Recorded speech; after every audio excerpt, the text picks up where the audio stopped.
Good morning student, I am Parul and today's my topic is the distribution of ocean and continent. Right? So let's start the new heading distributions of fossils. यानी कि जो जीवाश्म थे fossils थे उनका कैसा distributions था.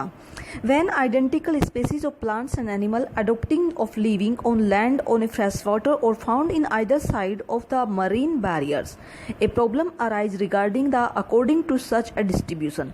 यदि हम समुद्र के अंदर दोनों विपरीत किनारों पर जमीन पर पाए जाने वाले पेड़ पौधे और जंतुओं की जो समान प्रजातियां हैं उनको अगर हम देखते हैं तो वो बिल्कुल एक जैसी है. उनका जो डिस्ट्रीब्यूशन है वो वही है जो साउथ के उस पे है वही नॉर्थ के है, या जो ईस्ट वाले पे है वही वेस्ट वाले पे है.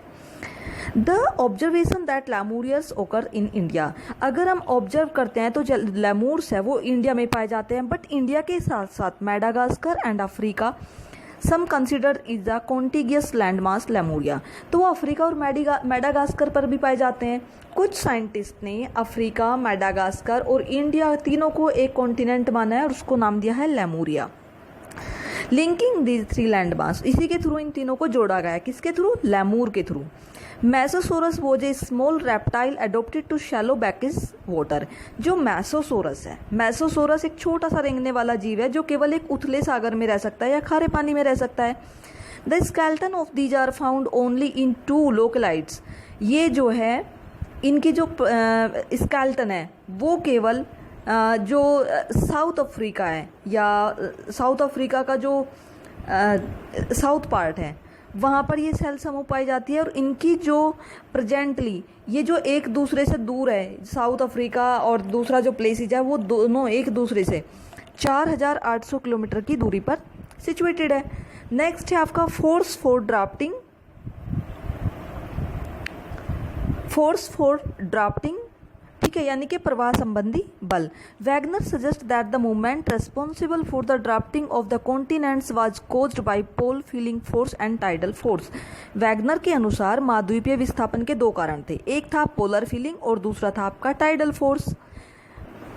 The polar fleeing force related to the rotation of the earth. जो पोलर फीलिंग था वो जो था ग्रेविटी के कारण, किसके कारण? ग्रेविटी के कारण से संबंधित था. Clear? You are aware to the fact of the earth is not perfect sphere. हम सब जानते हैं कि अर्थ जो है वो पूरे तरीके से गोल नहीं है. It has a bulge at the equator. यह भूमध्य रेखा से थोड़ी सी ऊपर को उभरी हुई है. This bulge is due to the rotation of the earth. और इस उभार के कारण किसके कारण है? पृथ्वी के रोटेशन के कारण है ये उभार. The second force that was suggest by Wegener. Wegener के अनुसार जो दूसरा फोर्स था वो क्या था? द टाइडल फोर्स, यानी कि ज्वारीय बल. Is due to the attraction of the moon and sun as developed tides in ocean waters. इसके कारण सूर्य और चंद्रमा के आकर्षण से संबंधित है, जिससे ज्वार यानी कि टाइड्स पैदा होते हैं ओशियंस के अंदर. Wagner believe that these force would becoming the effective when the applied over many million years. Wagner का मानना है कि करोड़ों वर्ष पहले के दौरान ये जो बल है, ये जो फोर्स है, ये इसकी ड्राफ्टिंग के लिए जिम्मेदार है. Most of scholar consider these force of the totally inadequate. और बहुत से जो वैज्ञानिक है वे इस महाद्वीपीय विस्थापन के संबंध में इसको पर्याप्त समझते हैं.